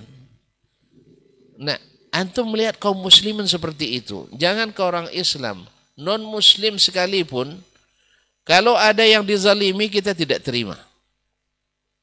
Kemudian muslim ya dizalimi oleh non-muslim atau oleh orang umat Islam, kita tidak terima. Makanya di zaman Nabi terjadi masa jahiliyah, orang dizalimi di Mekah sampai mereka berhilf, bersumpah setia bahwa Mekah tidak ada oleh orang dia zalimi. Siapapun yang menzaliminya, kita akan hadapi bersama. Maka orang zalim kita hadapi bersama. Maka suara-suara sumbang seperti ini ya jangan diperhatikan. Yang ke selanjutnya, saya lupa angka ini. Yang selanjutnya, andainya antum beri bantuan, ternyata salah dalam memberi, tapi antum menduga bahwa bantuan itu sampai ke Palestina, berikan saja. Antum tidak berdosa. Kecuali antum melihat ini diberikan kepada tentara Israel lalu dijadikan beli rudal, ya. Itu hanya isu, semuanya isu. Siapa yang? Bahkan orang-orang yang ada di lapangan sendiri sekarang salah paham. Ada dulu ketika ada di Sudan, Ustaz, ketika menghadapi John Garang dan kawan-kawan di Sudan Selatan. Orang sudah ngaji, memfitnah saudaranya yang juga sudah sama-sama mengaji. Dia lihat tapi menafsirkan sendiri, tidak paham dia dengan apa yang terjadi. Subhanallah. Akhirnya dia menuduh bahwa si fulan itu mau mengatakan buat ini karena dikasih dolar. Ya uang yang ada mau dolar waktu itu, ya kasih dolar, bukan karena itu dia. Antum sekarang kalau seandainya antum bisa bicara karena digaji, tapi semua kita karena digaji, dosen digaji, dai dikasih amplop, sah? Kecuali Robani yang nggak ada ya, ada amplopnya. Jadi kaum muslimin dan muslimat dirahmati Allah SWT. Kalau itu dijadikan kaum muslimin, nanti Nabi pun kalian kata tuduh, sebab Nabi dapat khumus dia. Kemudian Nabi dapat hadiah dari sahabat, hadiah dari dan sebagainya. Ya, hanya gara-gara dikasih dolar, antum bilang karena perjuangannya karena dolar. Akhirnya dia sendiri harus mengalami ujian yang sama. Ya, dia sendiri harus juga antri menerima dolar. Dorong dalam peperangan, akhi. Dalam peperangan. Makanya, saudara kita di Gaza, nanti kalau sempat, na'udzubillah, negeri kita diserang oleh pasukan asing, kita dalam hukum syar'i wajib fardu ain, tak perlu izin orang tua, tak perlu izin pemerintah lagi, wajib mempertahankan negeri ini. Jangan diabsen pula, antum ngaji masjid mana, ngaji mana, tidak ada istilah itu sekarang. Sekarang yang ada adalah kenyataan. Kemudian ada yang bikin fitnah lagi bahwa mereka itu sengaja membuat serangan lalu diserang oleh Yahudi. Semudah itu, semurah itu, kaum muslimin muslimat yang dirahmati Allah. Ada satu dua mungkin dimanfaatkan, tapi kalau sebuah brigade lalu dimanfaatkan seperti itu, lalu anak-anaknya dikorbankan, subhanallah. Ini dalam hal seperti ini, ikhwan, kaum muslimin taqwa pada Allah SWT. Seperti kata dokter tadi, yuslih lakum a'malakum wa yaghfir lakum dzunubakum. Oleh sebab itu, jangan dengarkan yang seperti ini, jangan dibantu. Enggak, kita bantu. Kecuali antum memang pastikan bantuannya tidak sampai. Tapi kalau hanya sekedar isu, berapa banyak isu ada yang mengatakan Arab Saudi bantu tapi dengan obat-obatan kadaluarsa. Antum dapat berita dari mana? Kadaluarsa. Mungkin ada oknum yang bekerja. Mungkin ada orang seperti ada orang sekarang. Ini memang kalau hati sakit itu memang orang memberikan bantuan kurma beribu ton ke luar negeri. Nah, lalu antum karena apa? Karena alhamdulillah tidak butuh, karena masih bisa beli dengan uang sendiri, akhirnya membuat fitnah. Itu apa namanya? Itu kurma pijak-pijak untuh. Ya, akhi. Berhentilah membuat ucapan yang orang sudah berterima kasih. Masya Allah, kadang hanya sampai menangis, meneleh air mata menerima bantuan itu. Jangan sama dengan antum yang tiap hari atau memang tidak suka kurma misalnya. Iya, setidaknya jangan merendahkan orang. Iya, al-muslim akhul muslim la yuzlimuhu wa la yuslimuhu wa la yahqiruhu wa la yakhdhulu. Jadi ini itulah kalau memang kalau sudah menyimpang dari jalan Allah SWT, banyak hal-hal yang ini. Ada kepada saudara-saudara kita yang memang melihat ada penyimpangan dan ini, mungkin memberikan nasihat itu ada masanya. Ingat kaum muslimin dan muslimat yang dirahmati Allah, petunjuk para as-salaf ketika terjadi pergantian pasukan, tapi di waktu perang berkecamuk tidak disampaikan. Pergantian Abu Ubaidah digantikan oleh Muaz bin Jabal atau sebaliknya. Sampai kepada mereka, salah dari Amir Mukminin, tapi perang sedang berlangsung. Kalau perang sedang berlangsung, tidak masanya untuk ganti sertijab. Tidak sertijab, nanti setelah usai baru disampaikan. Supaya apa? Satu, nanti jangan sampai down semangat juang kaum muslimin. Karena kita sudah terbiasa dengan komandan ini, tiba-tiba diganti komandan. Dalam kondisi seperti itu, jatuh sih semangat kita. Karena apa? Berbagai masalah. Ada kepentingan, ada kesetiaan, ada loyalitas dan sebagainya. Maka tidak masanya antum untuk seperti itu. Maka akhirnya jangan melakukan hal-hal yang kontraproduktif. Ya, jangankan diterima nasihat kita, justru kita dibuli orang. Ya, likulli maqamin maqal. Wallahu musta'an. Nabi alaihissalatu wassalam juga mengajarkan kepada kita bahwa di saat-saat dalam kondisi genting, beliau tidak menyebutkan kehebatan musuh, tapi beliau justru memberikan semangat. Allahu Akbar, utitu mafatih Syam. Allahu Akbar, utitu mafatih Faris. Allahu Akbar, futih al-Yaman. Tapi kalau bicara, oh ibu, gawat mereka ini orang, subhanallah. Belum lagi orang munafikin, melanggar. Nabi rahasiakan itu. Kecuali kepada para petinggi, kepada masyarakat. Nah, ini yang penting. Jadi, likulli maqamin maqal. Yani, hikmah dalam menyampaikan. Jadi, kalau antum sudah berniat membantu, bantu saja. Ya, kalau antum tidak percaya sama orang, berikan sama saya. Atau tidak mau bantu Palestina, bantu Rabani saja. Nah, kaum muslimin dan muslimat dirahmati Allah SWT. Jangan ragu untuk berbuat kebaikan. Alhamdulillah. Coba lihat para ulama kita merekomendasikannya. Masa antum cenderung kepada suara-suara sumbang. Sama saya ketika dulu belajar. Ini ada yang mengatakan jangan belajar sama syekh ini. Saya lihat Syekh Ibnu Utsaimin ketika ke Madinah duduk dengan dia. Kalau gitu saya ikut Syekh Ibnu Utsaimin aja. Nah, saya tidak ikut. Ya. Kemudian jangan belajar dengan syekh ini. Saya lihat lagi, Syekh Abdullah bin Qu'ud, Udhu Hayat Kibar Ulama, juga duduk yaqud ba'ahu. Akhirnya, tidak, saya tidak pedulikan. Iya. Allah sudah berikan kita cara ulama yang menjadi penerang jalan kita. Yang aneh-aneh itu, ya bukan kita bantah langsung, tidak. Mungkin ada unsur benarnya, tapi dalam saat seperti ini bukan masanya. Wallahu waliyut taufik. Terima kasih. Taib, jazakallah khairan Ustaz untuk jawabannya. Ustaz ada tambahan? Naam. Taib. Mudah-mudahan yang bertanya bisa memahami dan tetap menjaga lisan kita sesuai dengan yang sudah dibahas untuk hari ini. Mudah-mudahan bermanfaat. Dan mudah-mudahan juga kita berdoa kepada Allah Subhanahu wa taala untuk saudara-saudara kita di Palestina bisa diberikan kemenangan segera dan tetap sabar dan tabah dalam menjalani hal ini. Dan kita juga berdoa semoga guru-guru kita dijaga oleh Allah Subhanahu wa taala dalam menyampaikan ilmunya bisa bermanfaat untuk semuanya. Jazakumullah khairan Ustaz untuk ilmunya dan kesempatan hari ini. Mudah-mudahan di pekan depan kita akan kembali lagi dengan tema yang berbeda. Kita cukupkan untuk hari ini. Kita tutup dengan doa kafaratul majelis. Subhanakallahumma wa bihamdika asyhadu an la ilaha illa anta astaghfiruka wa atubu ilaik. Wassalamualaikum warahmatullahi wabarakatuh.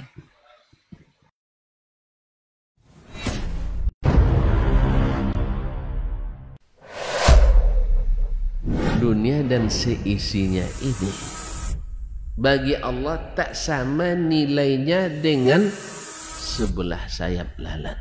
Barang siapa yang beramal untuk akhiratnya, Allah akan cukupkan baginya urusan dunia. Sayati zamanun 'alan nasi as-sabiru fihim qalqabit al-jamarah.